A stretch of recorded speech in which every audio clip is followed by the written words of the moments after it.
So we're talking to the artist Eric Blum about these beautiful paintings. And Eric, I wanted you to kind of articulate the kind of result of your imagery and what you're trying to achieve.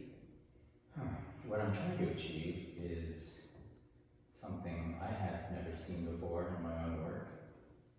Something that appears to have been made by somebody else. I mean, that's the ultimate aim. Is to surprise yourself. Rarely successful, but it's kind of what I tried to do as a photographer years ago. I had a career as a photographer for about 10 years, 12 years.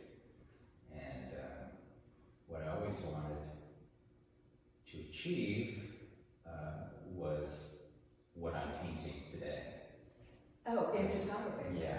I mean, I work commercially, so it was virtually impossible to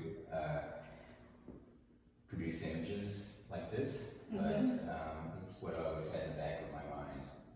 So how did you translate the photography into painting? When did you decide to do that? How did you just decide that photography wasn't the medium to get what you wanted? There was no moment of decision. There was a transition. I always painted. I've been painting since high school. Oh, okay. I painted a little bit during my career as a photographer, but it started to take off.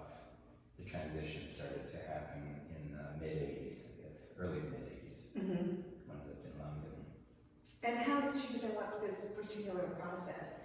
And could you describe it? Because it really... Trial and error. I had always been interested in transparency, in a sort of muted feel, like which I used to do when I worked with a lot of wax, layers and layers and layers of wax, which I don't do anymore, but I still use it. But transparency and layering has been something I've always tried to do.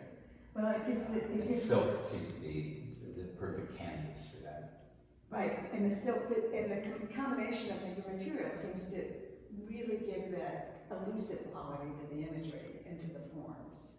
So they kind of seem to go in and out of space. You can see them sometimes and not see them so well